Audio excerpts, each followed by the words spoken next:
地球が誕生して46億年。どの時代でも疑問に思ったことだろう。みんな新ニーサになんぼ突っ込んでんの？どうも、サイゼリヤでカタツムリを2回頼む森毛です。今回のテーマは、金融庁の公式発表、新ニーサの利用率と積立額。以前別のアンケートをもとに、新ニーサの利用率をドヤ顔で公開。利用率はなんと 37%。しかも毎月の積立額は、驚異の6万円。高っ。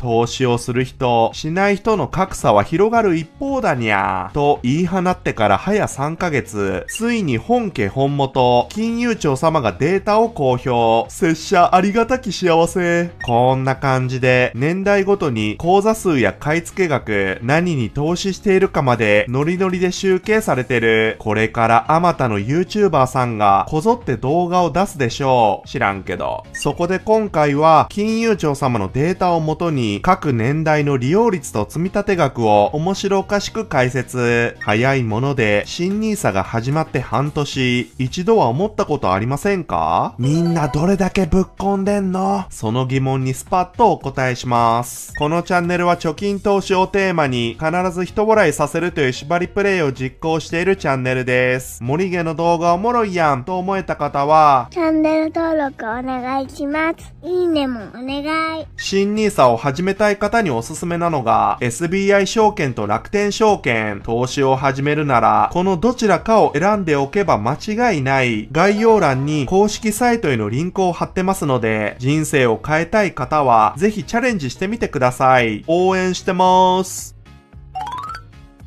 満を持して金融庁様が新ニーサのデータを公表。今回は投資家個人にアンケートしたものではなく、ニーサを取り扱っている金融機関を対象にヒアリングしたようです。まあ個人に聞くと、投資やってるなんて正直に言わない人がいるし、偏ったデータになりがち。それに比べて今回は精度が高いと思います。ただ残念ながら中央値が公表されてないので、体感よりも高めに出るかも。まあその辺はご愛嬌ってことで、スイカ割りでもしながらご覧くださいませ。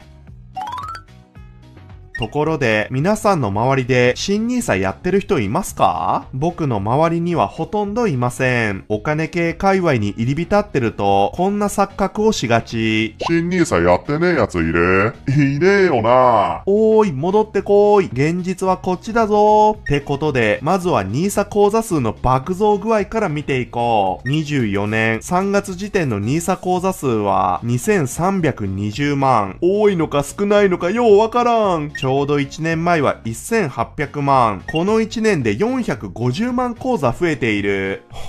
実にわからん。もう一丁、22年3月からの1年間だと230万口座増えていた。つまり、新ニーサが始まる直近1年は、例年より2倍増えたってこと。爆伸びやん。ちなみに、18歳以上がざっくり1億500万人なので、単純計算、ニーサ利用率は 22%。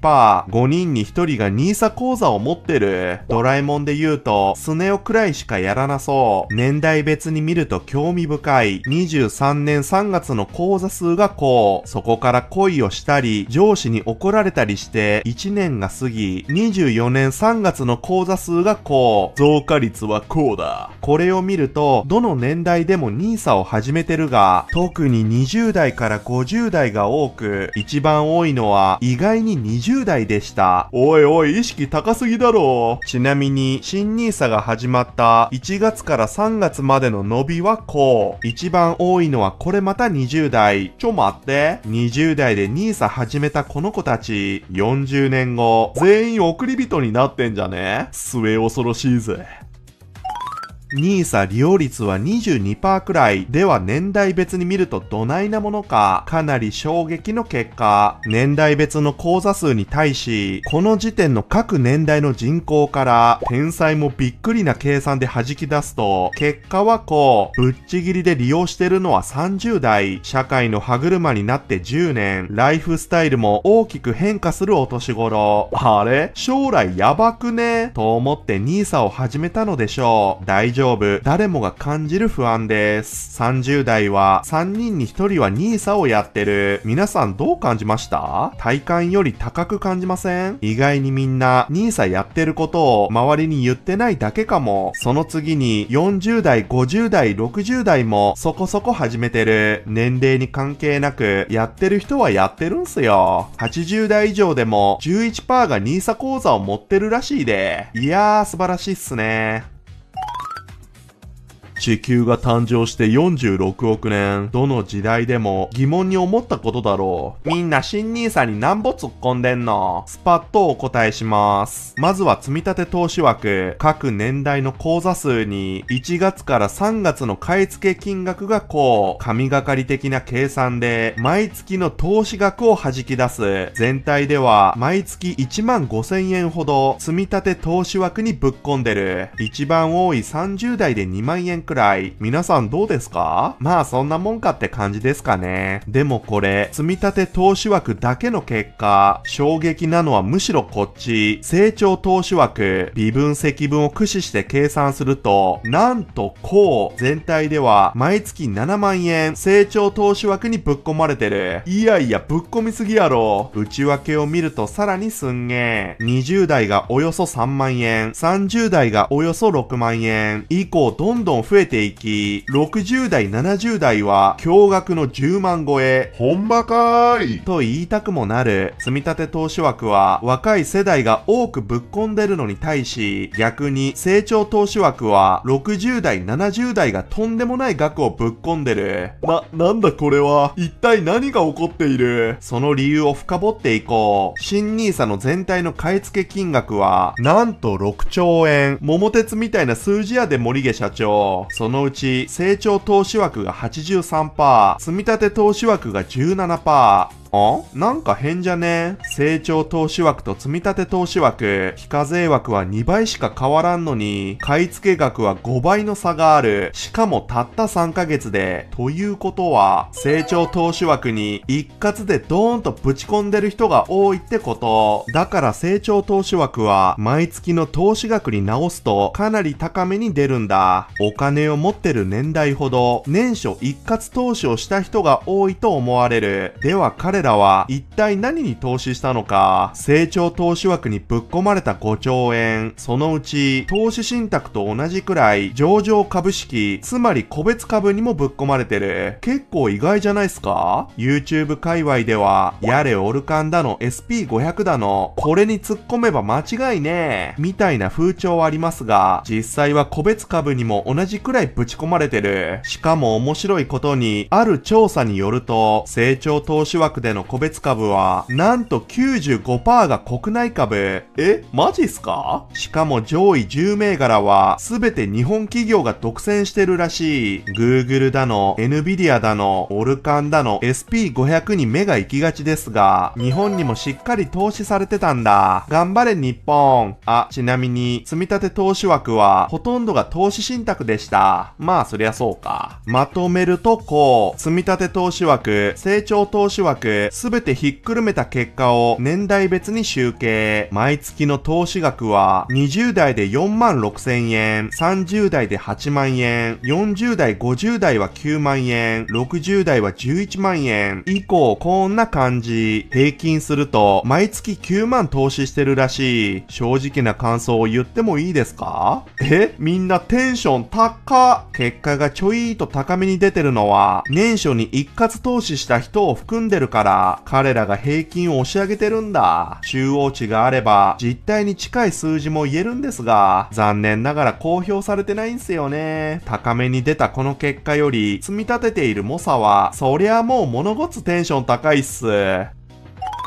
金融庁の公式情報ではありませんが、最新の調査でどちゃくそ面白いものがあったのでご紹介。まずは NISA の投資経験があるかどうか。2万3000人のアンケート結果、上の濃い緑が2024年、下の薄い緑が2023年。これを見ると NISA の投資経験があると回答した人が1年間で 5% も上昇。逆に NISA？ 何それ美味しいの？と回答した人がが 6% も減ったらしい。つまりこの1年間で新 NISA が広く知られるようになった。CM や YouTube でも NISA という単語よく見かけますもんね。スマホゲーのガチャ全突破の友人に NISA を知ってるか聞いてみたら、ああ、知ってる知ってる。宇宙的なやつやろ？僕の周りはこんな感じ。続いて NISA 経験者がどこに住んでるのか。こんな比較初めて見たでおい。住んでる場所と NISA 何の関係があんねんと思いきや、関東、東海、近畿、九州、沖縄で NISA を始めた人が多いらしい。なんじゃこりゃ。理由は正直ようわからん。都会に近いほど NISA に関する広告を見かけやすいから？理由がわかる人、コメント欄で教えてくんろ。みんな、どこの金融機関で NISA をやってるのか、まずは経験者だけの回答。ダントツぶっちぎりはネット証券。次に地元の銀行。一方、NISA の経験がない人にどこで始めたいかを聞いてみた。これが面白い。ネット証券が 22% で1位ではあるものの、経験者が 48% でぶっちぎりだったのに対し、半分以下。その代わり、地元の銀行、メガバンクが一気に増加。わからないまで含めると、60% 近くがネット証券以外を選ぶ可能性がある。つまり、NISA をまだ始めていない人は、ネット証券一択だ。という山崎さんの教えを知らない可能性がある。伸びしろある。なんでその金融機関を選んだのかというと、メガバンク、地元の銀行を選んだ人は、日頃から利用してるから、給与振込があるから、つまり銀行で NISA やってる人は、普段使いの延長で始める傾向がある。ドキッとした人も多いのでは？逆にネット証券は、取引手数料が安いから、オンライン申し込みができるから、この2つがぶっちぎり、給与振込があるから、という理由の人は、銀行に比べてかなり少数派。まあそりゃそうか。マネーリテラシーの差が顕著に出ている。銀行で NISA を始めた人、持ってる銘柄の手数料が高くないことを祈るぜ。これもまた面白い。NISA 口座をいつ作ったのかを年代別に集計。何が面白いって、1年以内に NISA 口座を作ったよ。という人が10代、20代がかなり多いってこと。若い人ほどこの1年で行動を起こしたんだ。SNS や YouTube を通じて NISA を知る機会が多かったと思われる。若い人ほど将来のことをよく考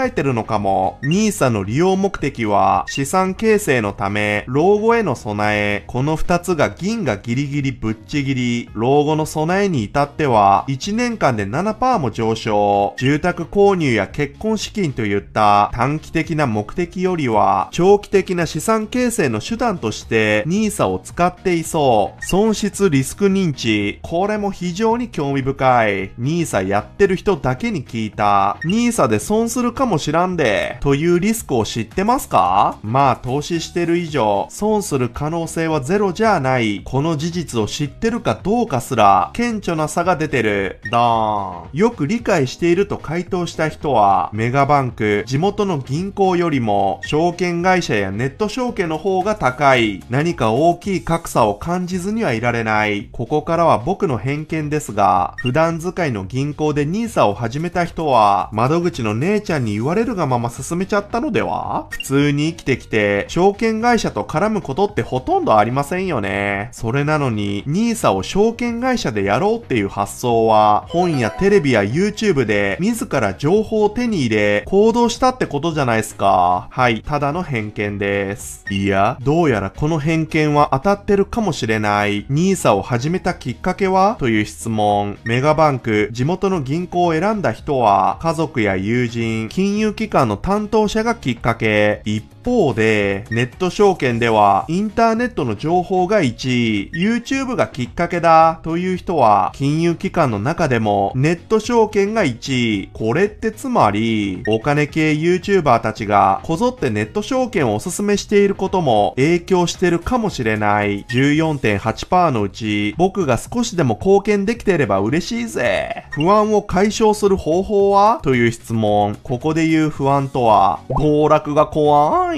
持ってる銘柄に自信ない。売り買いのタイミングわかんない。みたいなこと。そんな時皆さんはどうしますか？これに対する回答にも差がある。ネット証券以外では、金融融機関に相談し、助けてもらう、情報をもらう、的な回答がどちゃくそ多い。一方で、ネット証券を選んだ人はまるで違う。自主的に勉強する。YouTube で情報を探す。勉強会への参加。こういった能動的な回答が多い。これっすよ。困った時に自分を助けられるのはいつだって自分自身だ。銀行の綺麗な姉ちゃんではありません。能動的な人ほどネット証券を選ぶ。まさに世界の真理。まあ能動的な人ならネット証券を選ぼうがメガバンクを選ぼうがきっと大丈夫な気もするけどね。逆に NISA を利用しない理由は NISA のことようわからん。そんな金ねえよ。損するの怖えし。という理由が多い。その気持ちすんげえわかるわ。僕も同じように思ってました。たった一冊の本で僕の不安は消えましたけどね。人生が変わるきっかけなんかとても些細なことだったりする。僕の動画が彼らの不安を少しでも解消できたら、これ本も。最後の質問。NISA による資産形成って必要ですか？利用する金融機関別に集計。ドーン。もうこれ、パッと見でも明らかっすよね。資産形成は必要だ。という回答が、メガバンクや地元の銀行より、証券会社やネット証券の方が多い。とんでもない意識の差が出ているぞ。彼らは、あえて証券会社で始めていることから、将来に対する解像度がきっと高いのでしょう。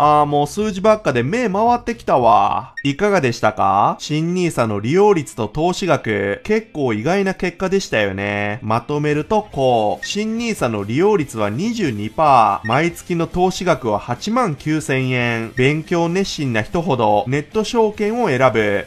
年初一括を含むので、投資額は若干高めに出てるからご注意を。平均に負けてるからって落ち込む必要はないかな。とにもかくにも多くの人が新NISAを始めていることが大変喜ばしい。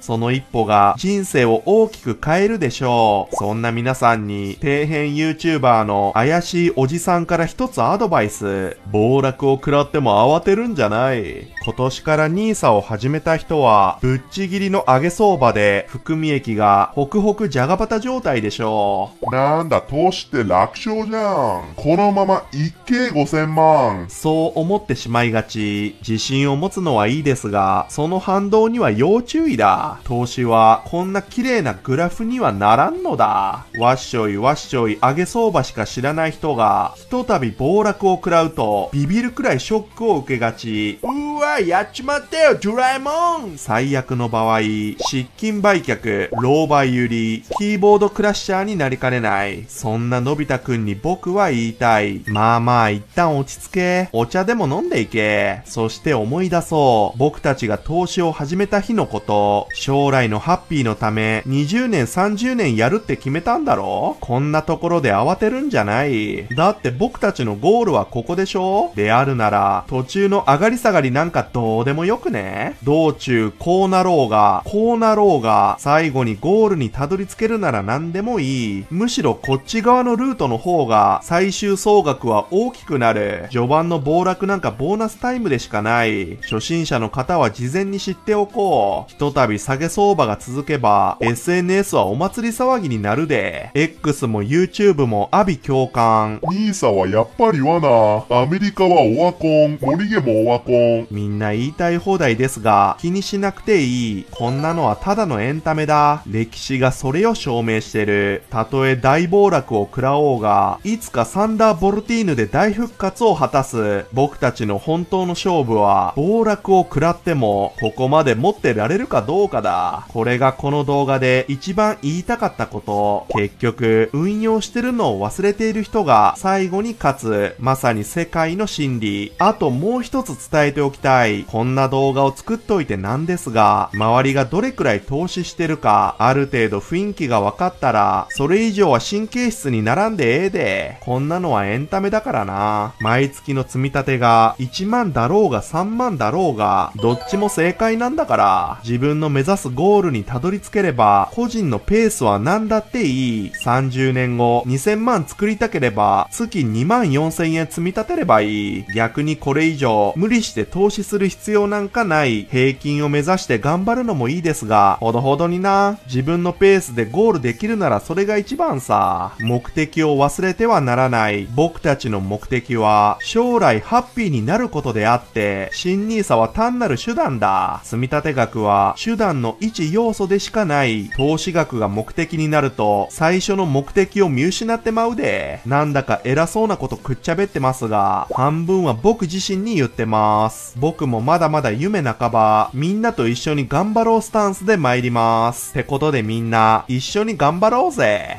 コメント紹介。今回はこちらの動画から、お子さんがいて、どうやって時間捻出してるんですか？子供は5時台に起きるし、仕事から帰ってきたら20時だし、気になりすぎて夜しか眠れません。コメントありがとうございます。夜しか眠れないのは正常です。会社員って忙しいっすもんね。子供がいると時間を作るのが大変。そんな中、YouTube という苦行を続けられるのは、ズバリ、気合いっすね。動画を作るのに、一つ20時間くらいかかってます。つまり、1日3時間くらい進めないと、週1投稿ができない。で、僕の1日のスケジュールはこんな感じ。4時に起きて、それとなく作業をし、チビが6時に起きるので終了。白目向きながら会社に行き、無限のデスゲームをこなし、18時帰宅、なんだかんだお酒を飲み、21時、チビ就寝、こっからようやく作業、23時くらいには寝たいところ、ざっとこんな感じ。副業戦士が必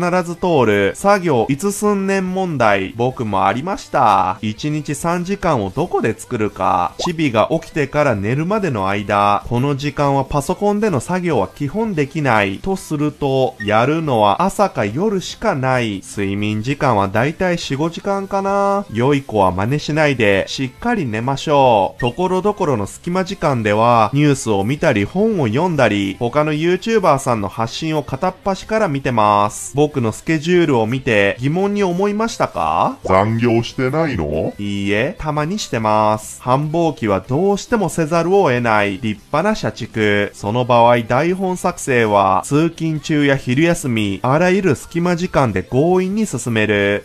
ちなみに1回でも子供と一緒に召されたら罪。ありがとうございました。今日できなかった3時間はどこかで挽回せにゃいかん。軽めの徹夜でもすっか。おい誰だ？ YouTube は楽って言ったやつ。出てこいや。最近は動画時間も20分を超えてきたから、少々無理しないといけなくなってきた。最近は動画時間短くしたいなぁ、なんて思ってます。昔、動画時間15分くらいの時は、感じに余裕があった。これくらいが持続可能かもしれない。知らんけど。というわけで僕は心から言いたい。日本の全副業戦士マンの諸君、お疲れ様です。あなたたちは天才です。ハッピーな未来のため、今日一日を走り切ったあなたは超かっこいい。でもたまには自分時間を作ってゆっくり休んでください。サウナ、水風呂、休憩で整ってしまえば一気に疲労も回復。ドラゴンボールのこれめっちゃ欲しいです。誰か賢い人、これ作ってくれませんか？よろしくお願いします。いつでもうまくいくなってお嬢は言わないけど、いつでも本気で生きて、いつたちが言う憧れの時計を待つたになりたいな、ならなくちゃ絶対なってやる。